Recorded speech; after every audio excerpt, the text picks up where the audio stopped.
such as the mayor. The mayor could nominate because he or she is a resident for longer than a year. So we felt like that really covered a lot of bases. So that's essentially who could be the nominator. There was a question, and I think in the earlier, the adopted version, about a community organization being a nominator. One of the problems with that, we found in sort of rethinking our approach, is that the city, unlike Pittsburgh, Philadelphia, and some other third-class cities, the city does not have a way of identifying designating community-based organizations. They just don't do that. So it really kind of leaves it open to any organization that might call themselves community-based. We felt that was too open-ended, and so did not include that in this draft. But again, if a board member of a CBO or or leadership, an executive director of a local nonprofit is a resident, they could nominate. And we don't really, and if the CBO wants to fund the nomination, they could certainly do that. So we felt like it was already covered. And then in the nomination procedures, and I'm just going to keep talking until I get to the end, and then we'll open up for conversation or discussion. The nomination procedures, essentially the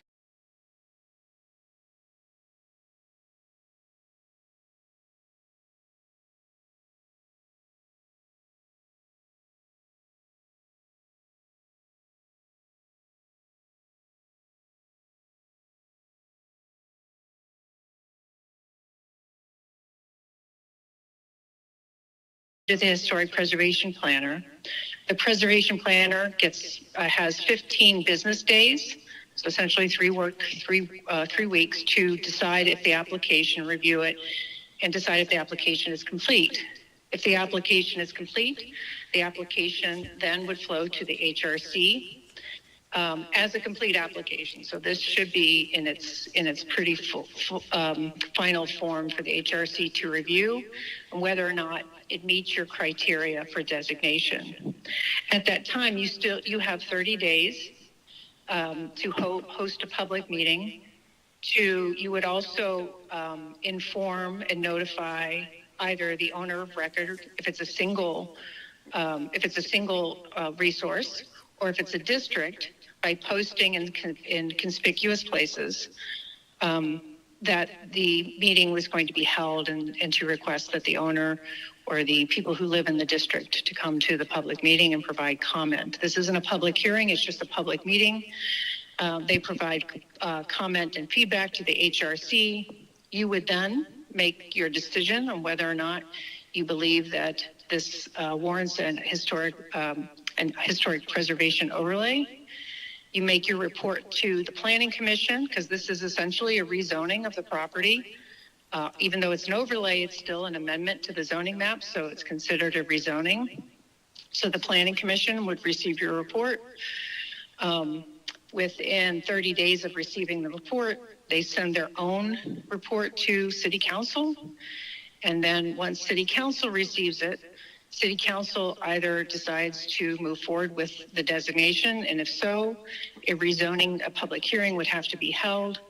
At that point in time, the owner of record and anyone else who may be affected by the nomination would then also have another opportunity to speak to City Council.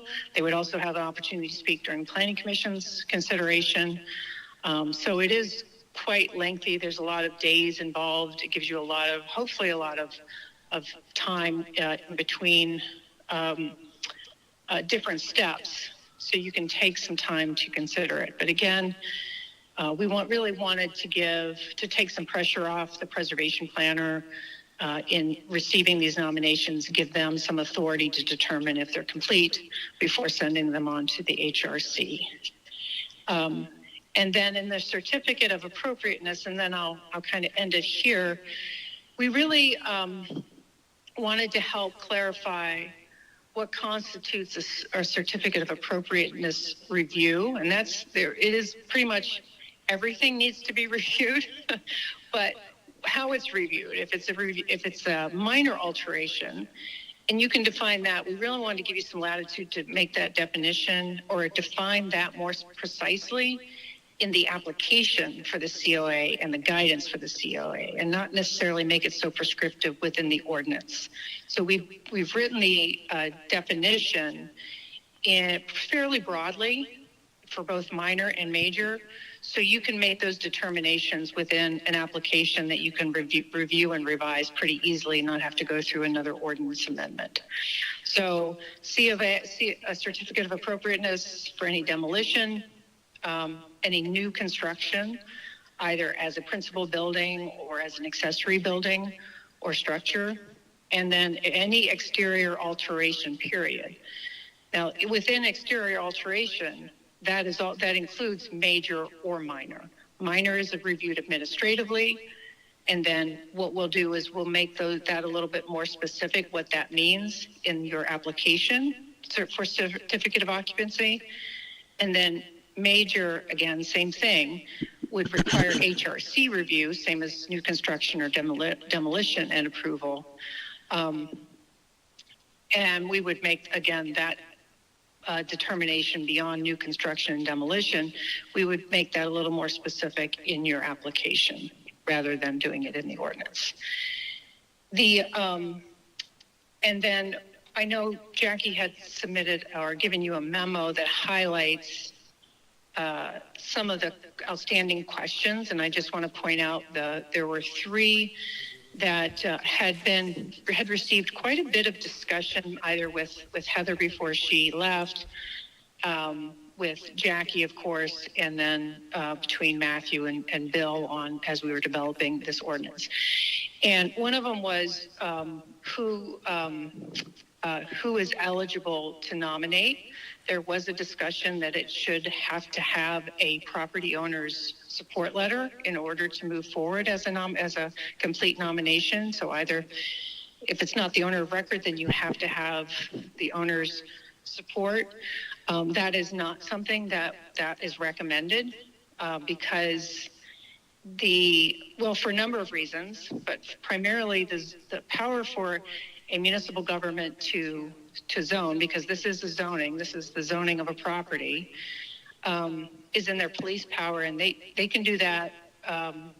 They can plan and zone their community without approval of the property owner because it's a higher purpose, the public safety, health, and welfare. And so we didn't want to circumvent the power of the municipal government to plan and zone their community by requiring it and tying it to the property owner. So that is not in there. There was also a request to exempt religious institutions. And I can speak a little to that, and I know Bill might want to speak even more to that. But we thought exempting a protected class really would set the city up for a lot of challenges because why exempt one owner of property and not others? So we really thought that was not the direction you should go. And then there's a question about designation of interior public spaces. I know Matthew had suggested that that's not in there. There was some concern, and I know we'll ask Bill this when he can hear me, hopefully. There was some question about the legality of that in the state of Pennsylvania, particularly with third-class cities and MPC. So those are the 3 areas that we had lots of discussion on and sort of a little bit of reasons why they are not in the current draft. So I'll stop there and open it up for questions, and hopefully Bill and Matthew can hear those questions and my answers or chime in on their own. Kathy, I just want to mention that I think Bill and Matthew can hear you. I also have Jason Check, the solicitor, here with us.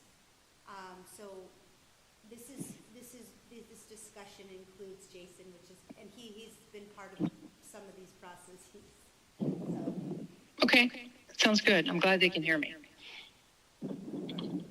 Now, you're saying we are not going to require the owner to have an approval letter? That is correct. We're not requiring that as part of the nomination. Because oftentimes that's the entity that lots of times the owner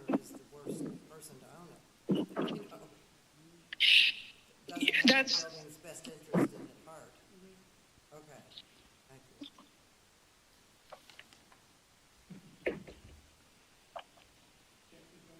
Yes, yes. And I don't know if that microphone is working. So Jason is coming to the podium, but Jason, you may have to just come up. Yeah, I know. Is this working? Can you hear him, Kathy? I can Hello? hear, Can you hear me? I think I can hear him. Okay. Do I need to speak louder? Yeah, probably. That's not my strength. Kathy, this is kind of directed towards you. One of the reasons that we voted on the moratorium back in November was specifically because there were certain properties that were being nominated without the owner's original consent. And there was two specific instances where the property owners were different, either nonprofits or state agencies, and they basically threatened legal action, immediate legal action, if those nominations proceeded without their approval. Now, the way I looked at it is, one, I don't want the city or the Historic Review Commission specifically being sued. Two, when you place a historic designation on a property, that does restrict the use of the property. Now, I know we might be talking about repainting the property, adding an addition, or something like that. But if there's a historic property, I don't see how the preservation part of it, this is legally now, falls under safety, welfare, or health for just historic preservation purposes. Now, if there's a property that someone wants to preserve and it's in really bad shape, it would actually, in my mind, fall under code enforcement. Because in code enforcement, that's where the property maybe the roof is falling in. So there, it's a safety issue. You can't go in the building because the roof will collapse and someone could get hurt. But whether a building is historically preserved or not, I would suggest that does not fall under the city's powers for zoning. It's a special thing, is my opinion. Yeah. Just refer to you to the municipal planning code, which does state that one of the powers within zoning is historic preservation. I'm not saying that verbatim, but really the only reason, one of the main reasons why this is in the zoning ordinance is because it is permitted within the MPC, that is a permissible power of the municipal government through their zoning, is historic preservation. Now, and Bill can speak to the ordinances that are just historic preservation ordinances outside of utilizing zoning to do that. They essentially follow very similar processes. But what you're suggesting is that this shouldn't even be a permissible protection in the zoning at all, it's just not the case. It is permissible, and it's in the MPC that this is a permissible use of zoning, and historic preservation is one of the ways that you can utilize the zoning to protect properties. And I'm not saying that the city doesn't have a historic review commission or do historic preservation. What I'm saying is they can't do it without the owner's consent. Well, and this is where you and I disagree on this. I would strongly suggest that you not preempt the city's ability to plan and completely zone their property or their city using all the tools within the zoning ordinance. So the zoning does and can do a lot more than just limit the use of property, as you, I'm sure, are well aware. But this doesn't even really limit the use of the property. It's how the property is maintained. So, but that is absolutely permissible within the laws of the city as given to it by the municipal planning code. I would disagree with that. And I would strongly encourage, like any change to Article 7, that the owner be involved, highly involved. And if the owner can't be involved and the property is still something that the city wants to preserve, then you need to go through it another way. Historic preservation is not health, safety, or welfare of the community. It's just not. And I don't either go back and forth, but if you're saying it's not part of health, safety, and welfare, you're suggesting There's that two the people agency talking, should and I not can't be hear created either through one the of you. zoning ordinance. Nor should this be enacted through the zoning ordinance, and that's just not the case. And so I think you're talking about a much larger issue that needs to be addressed.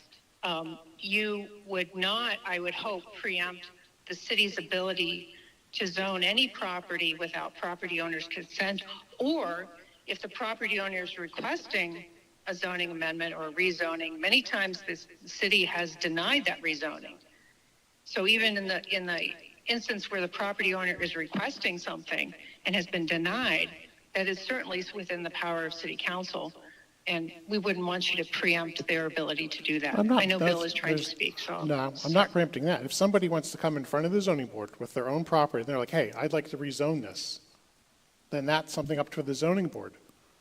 I'm talking just strictly historical preservation, though. I think the property owner needs to be This is a involved. zoning, this is a rezoning of the property. It's essentially what this is. It's an overlay on the zoning map. If the zoning is going to inhibit the property owner from doing it without their consent, that's not proper. That's settled case law, both on the state and national level. I would encourage you to familiarize yourself with Penn Central versus New York, which was settled in '79. I mean, this is, I can respect Wait, your Matthew, personal Matthew, point of time view, out. but from a Matthew. legal perspective, Matthew, I'm It's sorry. it's echoing, Matt, sorry. Let me add you to this call so that It was echoing.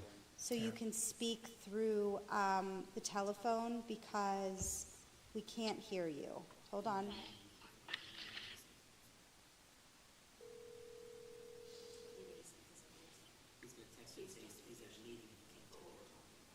Who's in a meeting?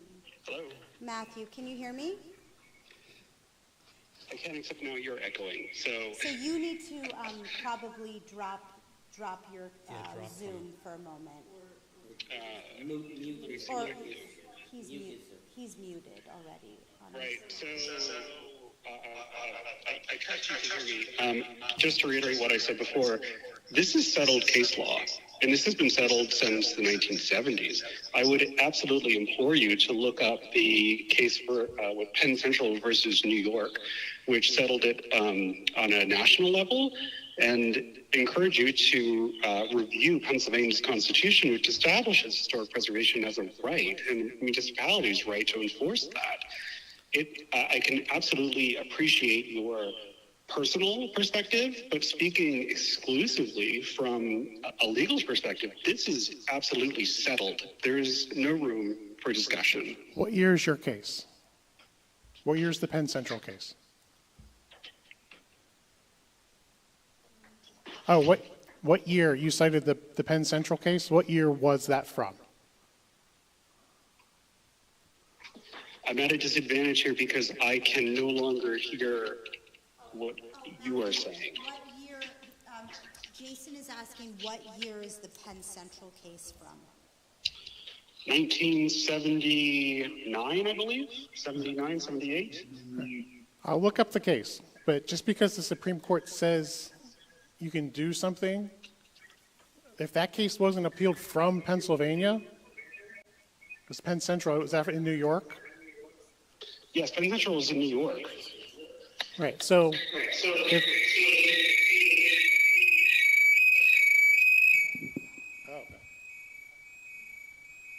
Someone's fax machine on?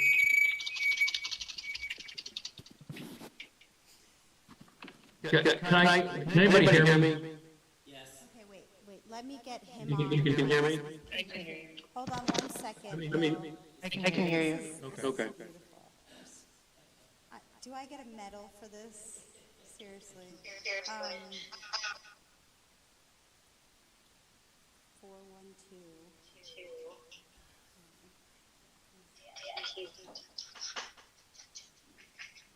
One second.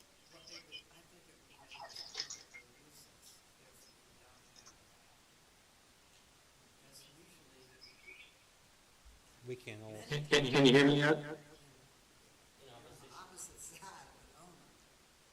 Everyone's not going to agree with the betterment Bill, of the can you hear community. me? I can hear you, yeah. Now Matthew, Kathy, and Bill are all on the same call, so if you want to drop Zoom, you can, because you're not going to see each other, but you all hear each other. That's fine. I can hear you clearly. Okay, Bill, I just backed out of the Zoom call. everybody can hear you, including Okay, good. Kathy and Matthew and Jason. So go ahead. Okay. I have to, I've been doing this for 35 years, and this is settled case law. At the federal level, with the U.S. Supreme Court, Penn Central versus City of New York, 1978, and in Pennsylvania, it's the United Artists Theater versus the City of Philadelphia, in the PA Supreme Court, 1993, 92.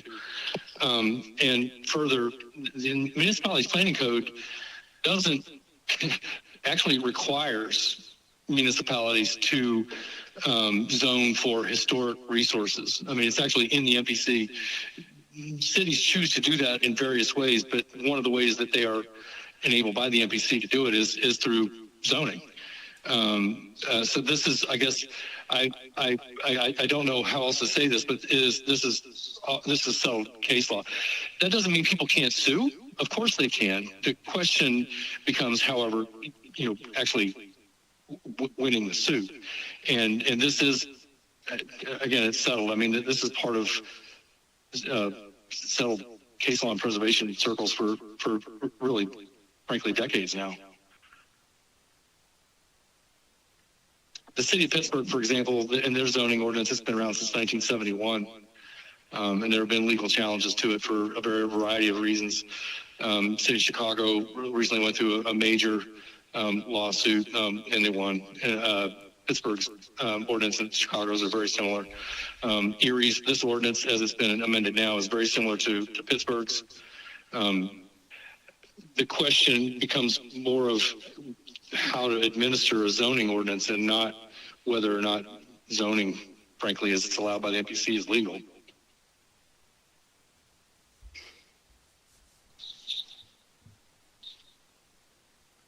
I still think the owner should be involved. Now, and most people who come in front of the Historic Review Commission, I like history. I was a history major. Right? Like, I don't want to stop history. I don't want to stop progress. If we have an old building in Erie County, and I'm from Pittsburgh, like, there's not much history here. If it dates to the mid-1800s, that's historic, okay? We want to preserve that. However, if I own a property, the house is from 1850, and someone designates my house for historic status, and then I sue and I lose against the city. So now I have this burden on my house. I want to sell my house for $100,000, but because of these restrictions, my house is now worth $80,000 because the person who buys it has to come in front of multiple boards, multiple opinions, before they can even buy paint at Lowe's, or change the roof, or add an addition on. That is it's a restriction on the property, and it could be a burdensome one. So you're making the property of a person less valuable.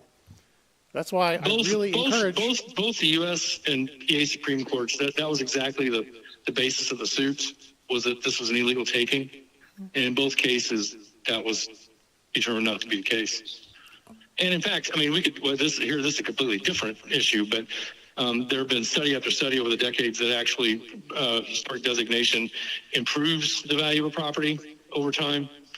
And that's a different conversation, obviously, but both the state and federal Supreme Courts have addressed the issue of whether or not this was a taking, and both have said no. Well, just the city. United Artists is a little bit more nuanced. If you look that up, it's a little bit more nuanced. It's a three-pronged test, but that's it's available to see. Yeah. The problem here is that the city has gotten two requests one from a state agency and one from essentially a nonprofit religious organization that they will sue if the application goes forward. Now, you're right.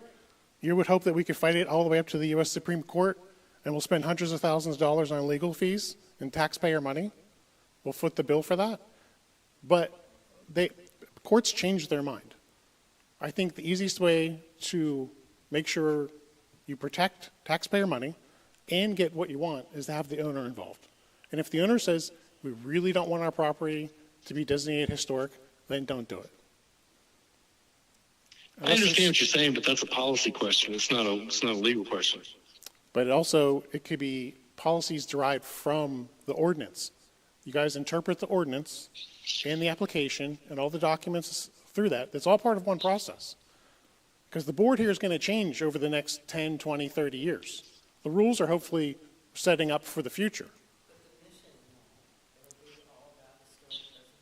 Right. So, Can't have historic preservation if you're serious about it without an ability to nominate. Part of this is an nothing. educational process. When we're talking about preservation, people are, especially in Erie, they're not used to historic preservation. So we've been trying to educate them about what the value of it, and again, you have to.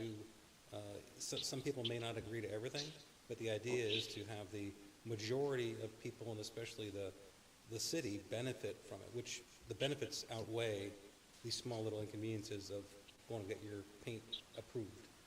You know what I mean?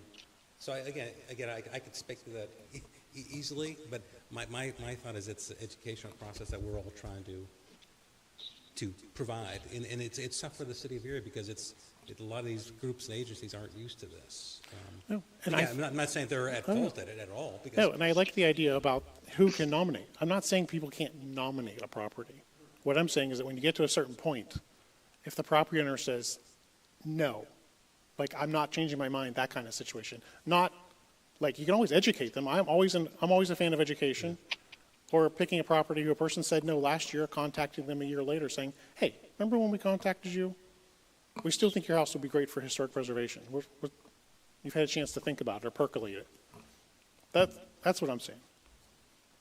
Well, let's play that out, shall we? I mean, again, I really do believe that we're talking more about policy issues than legal issues, but let's play that out. The purpose of an ordinance like this is that, as stated in the MPC, that preservation is a public benefit. And the ordinance is set up to establish identification of historic resources and then a method by which to protect them. The HRC's role in these instances are to provide guidance to City Council about these issues through the ordinance. In order to identify and designate historic properties, there needs to be something in the ordinance that allows the HRC to make those determinations. Now, if in the end you get to the City Council and there are outstanding reasons why the City Council believes that this should not be in designated historic property, that's up to them. But to flip your argument there a little bit here is that by allowing individuals to subjectively opt out of an ordinance, of a zoning ordinance, opens the city up to legal challenge from the other side. That you're allowing people to opt in or out of a zoning ordinance. Why can't I? I don't like the use that I've been zoned for. Why can't I opt out of that? It's just not. It's allowing for the designation of historic resources, making those recommendations from the HRC to the City Council is really a foundational element of a municipal preservation program. How that gets implemented then is dependent upon how well the ordinance is written, how well the HRC and the City Council are educated as to the specific resources, and then how that moves ahead through that process. Simply by allowing an individual to opt out of zoning is in itself fraught. Well, if we're changing the zoning code, we're changing the zoning code, why then isn't this going in front of the zoning hearing board? Jason, it will go in front of the Planning Commission and City Council as an ordinance amendment. Yeah, but This is in front of the HRC for their input, but then it will have to go through the process of the zoning amendment. Yeah. Yeah, but they could. They don't change the code, though. They only have the ability to uphold. No. So it does go, like Kathy said, they're not really the decision-making body. Right. Changes to the zoning ordinance. It would be planning commission. No, I understand that, but I still think I've already made my comments. I'm not here to argue back and forth. Yeah. I bet we've had, and Jackie knows, and Heather perceiving, we've had 2 serious legal threats. Okay, I could turn those over to our insurance carriers. We're going to be spending $100,000 on legal fees. Those will get maxed out. And I don't think by having the policy tied to the mission, tied to the language of the ordinance, having all three of them try to triangulate if possible is a problem. And I think having stressed that we want the owner's involvement as much as possible. And then if there's is there a property that's really worth taxpayer money that we need preserved? I mean, if there is, then I guess that could be the golden goose of your test case. But I wouldn't want to test this out in court. Because old reasons for why a case got approved or denied at the appellate level 25 years ago, there's different judges, different justices on those courts. And now we're getting into the realm of like politics. And then it's not really in the realm of historic preservation anymore. That's my opinion. So. Okay, thanks so much. Okay. With that said, yeah, I think the, we have to just finalize the language and move forward and take in all the comments. And I know that Kathy put forth those questions, so I guess we just need to decide on the final language that we're putting forth. But we're obviously not going to vote on this today, as far as the final, or is that the intention of some of the commissioners? I think we wanted to make some decisions on those three items because they're the ones that have been out, in question. I don't know necessarily if it calls for a vote, but I think some decision was to be made today on those items. Can I ask some general questions? Yeah, that's what we're here for. Yeah. I'm sure of some of it. I mean, and to some degree, like tearing buildings down, or to some degree, that tearing buildings down that are of historic significance has been done most commonly by religious institutions and giant not-for-profits. It's not generally a private individual, although it has happened, that they choose to tear down their historically significant piece of property. So if we were serious about keeping those pieces of property from being torn down, from being dismantled, from being used in other ways, then you have to include the institutions that are most apt to do that, whether they like it or not. Why was there? Am I stepping out of line here by saying that? Is Kathy? They're all on. Everybody's on. I'm here. Am I stepping over the line? Religious institution issue. Ask that again, Craig? We wondered why the religious institutions were being exempt.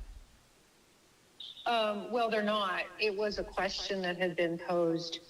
I don't know if it was a discussion from the HRC, but it definitely was a discussion point between me and Heather and Jackie. Probably most recent nomination requests. There was a concern from a church that was being considered for nomination that it was somehow against canon law that they be designated. And we just pointed out that it's not the city's role to uphold canon law, but the MPC is what should prevail. And I guess, again, not exempting a certain class of owners from zoning would be our recommended course of action. So we did not exempt them. Jason, check again. I'm not here to cause another stir, but I was part of the conversation, and the conversation wasn't really specifically about canon law, although the church in question was Catholic, but it was a little bit broader, saying that if the HRC approves, let's say, St. Andrews, hypothetically, that's a Catholic church, is the city and the HRC, which is a secular government organization, favoring a religion? It was more of a separation of church and state question, which I'll let you guys think about. Because then what if the Episcopalian Church says, hey, why weren't we contacted about historic preservation, or some other group? So I think it also was a church and state conversation. But they could nominate themselves if they so chose. Right. Or anybody could nominate them if they so chose. Right. This is more about being excluded from nomination. Right, that's how the And that's how the conversation started. So if someone picked them, but then someone else said, at the Episcopalian Church, you guys don't deny their application, all, again, hypothetical, then is there favoritism? Is there some sort of, I mean, if No. it'd be based on religion, but not on Oh. architectural. yeah, but I think it comes down to the optics, right? So then could someone challenge and say, they turned me down, but we'll sue and force them to accept us? And then maybe their main argument is that, well, the religion may not be true. You understand what I'm saying? It's all optics. It's all politics at that point. So that's part of the conversation, though. I just wanted to throw that out there so you guys know. That's kind of what we were talking about. But it was in relation to the St. Andrews. And then that tied into more specific canon law. As a productive course of discussion, can we talk about notification? Because I see that in some parts of the revised ordinance, it does reference notification, like we're talking about, where am I? 706.2, subsection D, when it's talking about the nomination process, it says within 30 days, the agency will do this, and then within 15 days, mail will be sent prior to the meeting date. Is there an opportunity to make notification a more robust part of this ordinance by where we not only make it clear what the city's responsibility is for notification, but also put some of the onus on the applicant, whereby they can, as part of the application, provide proof of notification to a property owner? The answer is, So in that way, I would agree with that as well. There is no, I don't want to say there's no surprise, but it drastically limits the possibility for a surprise. Yes, that makes sense. No one's interest. And if in the current application, That's a good question, Matthew. I just want to chime in a little bit because I've seen it done both ways, where either the applicant is responsible for notification, or that is in the hands of administration. It's administrative. So you could do it either way. I think the one piece of, if you were part of the applicant, then it's the making sure that there is a good way to confirm that they have sent notification. So is that registered mail, and then you have the receipts, or how would that be done? If it's mostly in the case, right, of a district where you have multiple properties. So I think it's just administratively how you wanted to handle that and just confirm whether or not notification has been made. I also just want to point out too that this is just the first bite of the apple for the property owner to have input, because through the rezoning process, right, so they would have an opportunity to speak to planning commission, and then of course the public hearing, city council. So it's a good question, and I'd love to hear other people's responses to that too. That's the way it's set up. I know. It's check and balance. no, I guess my question though is like, why, if let's say the property owner doesn't know, why then let planning commission and city council even get that far? I mean, But it does, I think we should inform them. it does say all property owners of an individual historic resource shall receive notice. I mean, it is in D already. Yeah. The fact that it's not, there's no proof of notification or confirmation of notification, that is not in there. But the owner is to be notified, and was notified in those two, the one property that we did have those issues with. yeah, They were notified. Yeah, a couple days in advance, yes. No, that's not true. And one of They them were- was. Well, the first one, Yeah. they No, were notified. What I would say is the current application, when there's a little subsection like A through G, I think, or whatever it is, that, does the owner know, or have you had a chance to contact? And these are all, it's not a mandatory, it's like, if you have had a chance, like it's an optional thing. So I would ask probably for the application to say, has the owner been notified? The person who does this, make sure they've been notified. But definitely the city or the historic preservation planner, they would need to do their homework anyway, because you don't want the planning commission to say no to something and kick it back down, because you don't want to be redundant. But that's all I'm saying. I'm a fan of history major. Just- think those are, But this is more for me is like more of a procedure and the right purpose, so that you actually are spinning your wheels forward and not just being stuck in the snow. Just to use since it's so snowy outside. Right. Yeah, well, and, But we have seen those institutions, in fact, tear down yeah. unique, Just down the irreplaceable road. pieces of real estate. Right. And they do it without any notification to anybody else, Yeah. because they own it. Well, the specific reference to canon law is that a church, there's the difference between, if you look at canon law, the difference between the sacred and the profane, right? The sacred, of course, is the religious significance, just generally. Profane, no religious significance.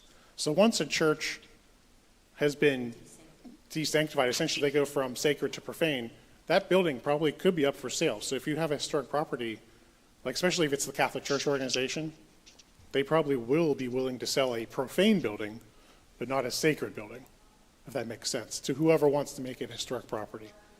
Now, obviously, that could be an I don't think organization. that matters, yeah. I understand, but I'm saying for their purposes. I understand. I'm not being argumentative. Oh, no. And I don't want to get into the nuances of religion. Right. but these are some of the discussions that we've I had get that. internally along the way through some of these, but, yeah, I mean, those are the things that have come up on their end that said, oh, well, once it's desanctified, sure. Right. But some things, if I may carry this conversation a little bit further, stop me when you want me to. Let's say, just to use an example, the real estate that was torn down to make the extension for PrEP on 10th Street. That wasn't a church. That was a house. It was never sanctified. It's not sanctified. No. Correct. But yet it was still torn down without a blink. So I think we can use the far extreme of saying the cathedral, okay, as opposed to the garage next to the cathedral. Yeah. And those are not the same arguments. So while we could argue in the extreme, overwhelmingly, that's not what happens. No, I think the particular case for us, though, specifically was a church, still owned by the church, still used As a church. on a lesser level because of the reorganization, but still a church, yes. I was not talking about the garage next to the church. I But get I see it. what you're saying. But there's a middle ground. I still think the property owner. I hear what So you're saying. we've already I'm not said- arguing, I'm just having a Yeah, conversation. Notification. No, I think that's a good, I mean, It there's. seems like there's no harm in this, in ensuring that there's ample notification. Yeah, And you what we should have now is notify a them. 15-day notice before a preliminary kind of hearing. But there's a potential to have even kind of more notice and to ensure that there's a conversation between an applicant and an owner of a property. And if I could, Matthew, There's a just hearing. to, again, to be extended, we've had this conversation. People can buy a piece of property and tear it down the same day in Erie, Pennsylvania.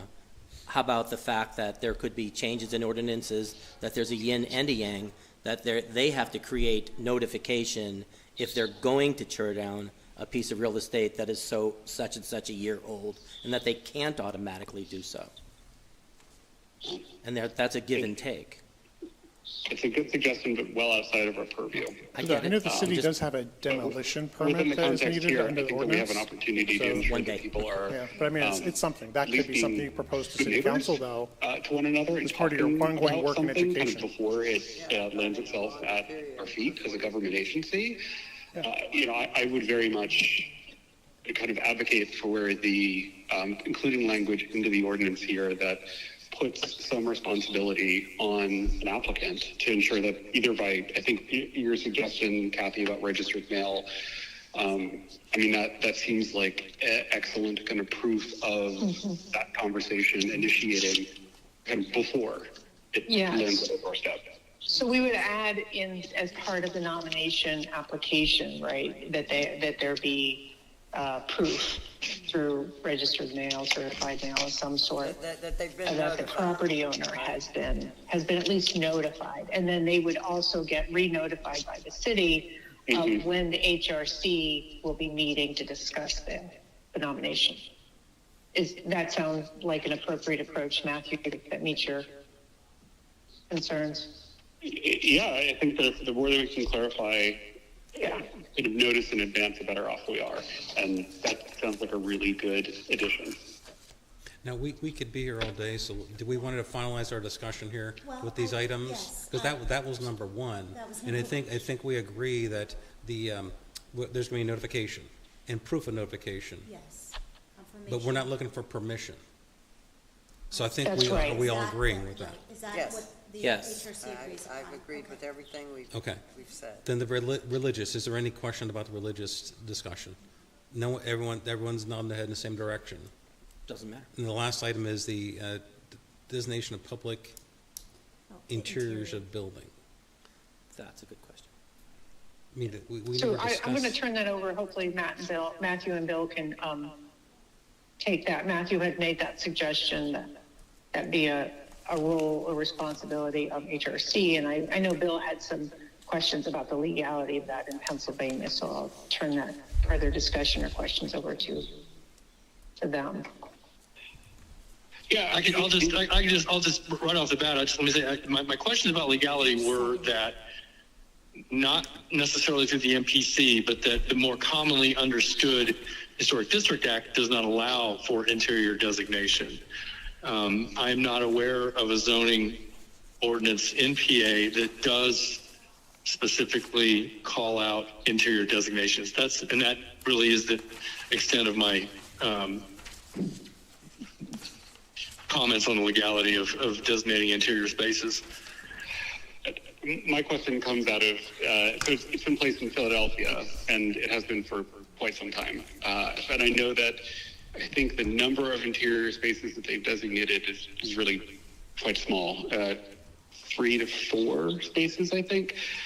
And the amount of kind of restrictions that go into becoming a historically designated interior are very well defined. And I know it's something that also has been a topic of conversation in Pittsburgh, as well as they're going through the process of redefining the ordinance. And usually, or at least I know the way that it's structured in Philadelphia, it's specifically targeted with public spaces. So something like their city council chambers, for example. I think that, you know, the Wanamaker's kind of interior in the Oregon are also something that's designated, as is the 30th Street station, their Amtrak station. So kind of inherently public spaces. I know that it's also something that is, I think, driven by the owner, if I'm not mistaken.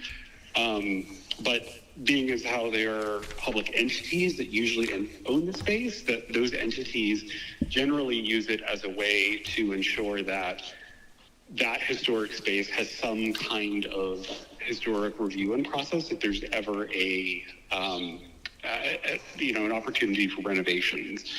And I know that's also something that came up in the conversations with the folks at the Erie Art Museum as they move forward with their designation process of the old Customs House, of, you know, if there's an opportunity there to have that kind of guidance when it comes to alterations to that interior space. And so I put it out before us if that's something that would be of interest or further discussion.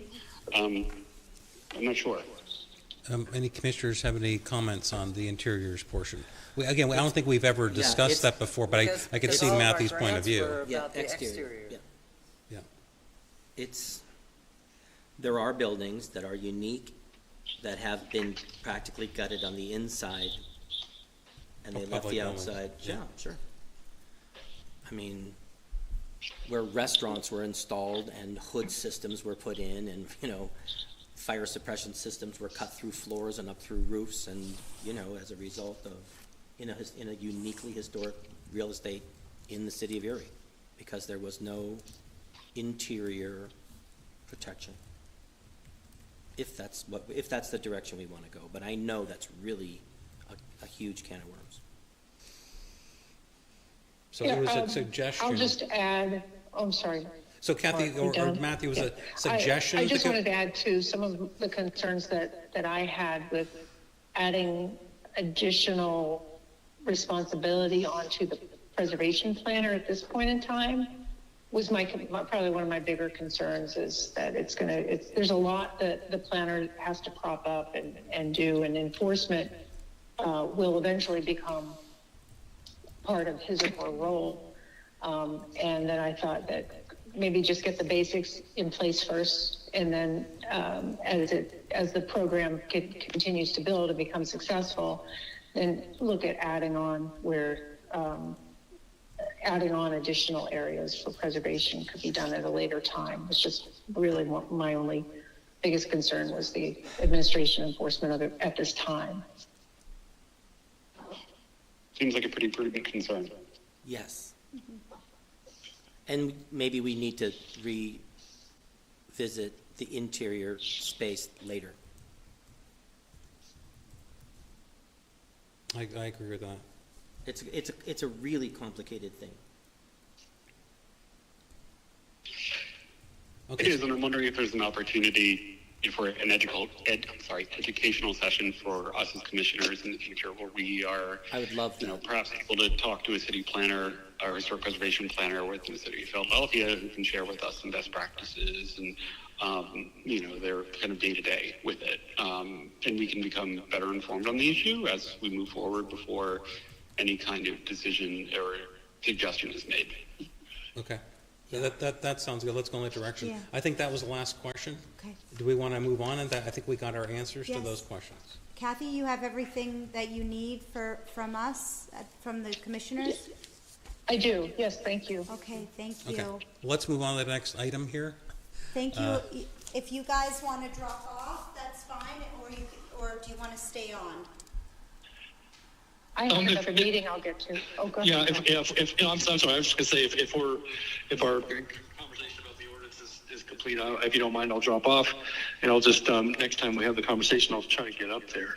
Okay. Thank you, Bill. Yeah, it was a long day. Thank you, Bill. Thank you, Bill. Thank you very much. Thank you, Bill. Thank you, Kathy, and Matthew, you can stay on here. Thank you all so much. Thank you so much. Appreciate it. Good hearing from you all. Thanks, Bye-bye. Bill. So for new business, the next item is upcoming public hearings. And I think that was just a notification because I know it's on City Council's agenda. It is, and they both will be there to present, and we'll go ahead and do a quick intro. Unless one of you would like to give a quick intro to both those applicants, unless one of the HRC members would like to do that. I don't see any takers at the moment. On January 8th, I can actually be at the meeting. Okay, I mean, if you, So it's 9 that's a.m.? this Wednesday at 9 a.m., yes. Oh, I can't. Okay. I'm It's so sorry. fine, we're just gonna give a quick intro, and they'll say a few things, it's fine. So, yes, they're on the agenda. Okay. Great. Okay, we'll move on to the next item, the tentative meeting dates, and those are all been published in the Yes, paper already. They're all published, and So we're you all should set. have them on your calendar. Yeah. And if we want to do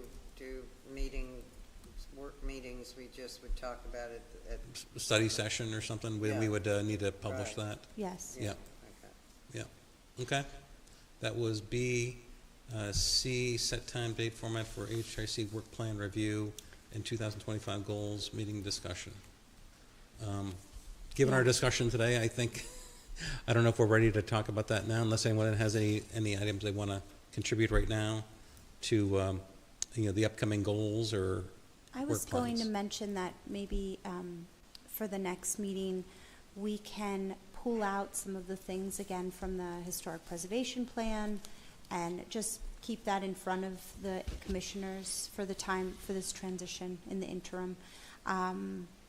We'll be happy to do that. So maybe everybody should revisit the preservation plan, take a look at it, Implementation part. upcoming year, and really talk about what's, we could confirm what's already been completed and what we need to complete this year. Sure. And what might be neat too would be to put together a tour for people to see some of because some of the buildings that did get grants really, it's made a significant difference to them. Yeah, I think Yeah. we also have only two outstanding Yeah, the people who've grants done the that have, grants, right? yeah, we have But they two haven't asked for the money outstanding. because it's a return grant or whatever, they reimbursement. Reimbursement, yeah. Because that, I think that would be, I think we ought to photograph each building and the part of it that was our doing, and, you know, have some sort of a. I think it'd be great if we actually bought. That yes, there were problems, we've all acknowledged whatever issues were not perfect, but a lot of really good things did get accomplished, and I think we need to. Just because of where we're at the moment with the searching for a new preservation planner. Right. I hear what you're saying, and I like that idea. We did take photos at every inspection, so at some point in the future, we certainly can Yeah, just something to compile. think about. No, Yeah. we can Before and after compile pictures, some yeah. before and after pictures, and really, we'd like to, promote that. I'd spend money on that. We also received the award, the Historic Preservation Award from the American Planning Association, the Pennsylvania chapter. We finally got the picture from them. I think I might have sent that to you guys. If not, I'll send it to you. So we hope to do a press release, and so maybe we can kind of, Have it all about right. that. Well, we can do that. We can do a few other things. Well, no, but we I can mean, talk at about the same time, right. you know, So. offer tours or whatever. And then one of the other things we'd like to talk about in the press release is like the not the next phase, but it is the next phase that the consultants will be in our West Bayfront neighborhood, Yep. and then moving into the third planning area. So, and that takes us to the Yeah, the last next item on item. the And I'm agenda sorry, I have to is, go to an interview, so Yeah, I resources. don't mean to. You just want to give a quick rundown? Yes, We'll yeah, move. really not much update here. They've been stalled, obviously, because they need to come to Erie when they can see the foundation of the buildings, and the snow has prevented that. So they're waiting to come back to Erie, EDR. I've had about 2 different times conversations with them. They're going through the back end, inputting the information that they did for downtown and for 12th Street that are completed, and they'll be back in our West Bayfront neighborhood next. So I don't have a confirmed date. We have a meeting not this week, but the following week. We have a bi-weekly meeting with them, and I'll know more then. But as far as the mapping our history and also the story map, we do need to continue to drive our community to that story map.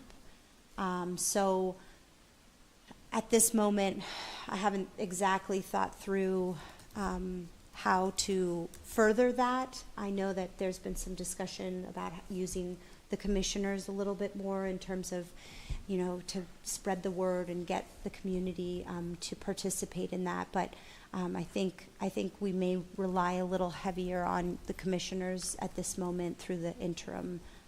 So I'll be reaching out with maybe some ideas, but that is still ongoing. So look out for more communication. Yeah, think of something creative where it could be effective somehow. Yeah, I don't know what that is. I'm just trying to. No, Heather. She was at some community events at the Hagen History Center, and I know we've been publicizing. Everybody's been sort of publicizing it on their pages and things, but we may need to think a little bit more creatively, but like you said, out of the box to drive these stories, because some of these stories really they're not recorded, and they're so interesting and so very important, right, to the history of our city. So I mean, there could be another press release to somehow get well, it out to news agencies. yes, and that people when, are always look for to spread some hopefully good news. well, news for yeah, change, yeah. and I liked your op-ed. Yeah, Well, not that- op-ed. Yeah, your Everything article. spreads the word, Yeah, we should include that. When we do the press release, we'll include that with the photo, the award, and also the consultants coming back and driving them back to the story map. But, we need to do a few other things to Yeah, let's try promote to all it. think creatively, Yeah. and we'll bring our heads together. I was going to say there wasn't a conversation with commissioners about the community engagement piece. So, the questions, like, it's unclear who the postcards were emailed to. It's Yeah. unclear what conversations may have been had. Like, Who really did? to, I'm sorry. really to engage the public. Yeah, You we need to ha- we- empower champions in the community to Absolutely. help with that. So if Yeah. there's a way, and Well, Yeah, I would think that the people that got our grants would be a big place to start. it's a good They're idea. thrilled. Yeah, You know? Yeah, a letter to the editor from some of those folks would I be very have helpful the for us. list of where the postcards went out, Do you? and, Okay. and also some of the communications that the previous preservation planner did. Okay. But yes, we need to rely on commissioners, the champions, to, you know, even if we have to create some kind of toolbox, we're fine doing that, you know, something that would allow us to say, look, you know, if you talk to this group, here's what you need to do, get them, and it's, you may need to walk through with some people who are not as tech savvy with the story map, right, you know. right. So, yeah, I would welcome that, please, if you have ideas. We are here to help. We have a few other people on our engagement team that could come out and supply you with whatever you need. If you have an event that you want us to be at where we can bring our iPads, we'll do whatever we can. So just reach out, and maybe we can talk through email about how we can work on the engagement piece, and I can relay what has already been done, and then you can work on that. Okay, It'd be great to have That's a fine. follow-up discussion about that. sure. Okay, that's Okay. great. All right. That's the last item on the agenda. Anything else before they go to the order? No, I need to get, Okay, would someone like to make a motion to adjourn? yes. I make let's- that let's motion to adjourn. adjourn, and I Second. second that emotion. I second that emotion. Those in favor say aye. Aye. That's right. Those opposed? The no. Sorrells, I think. Ayes have it. Thank you.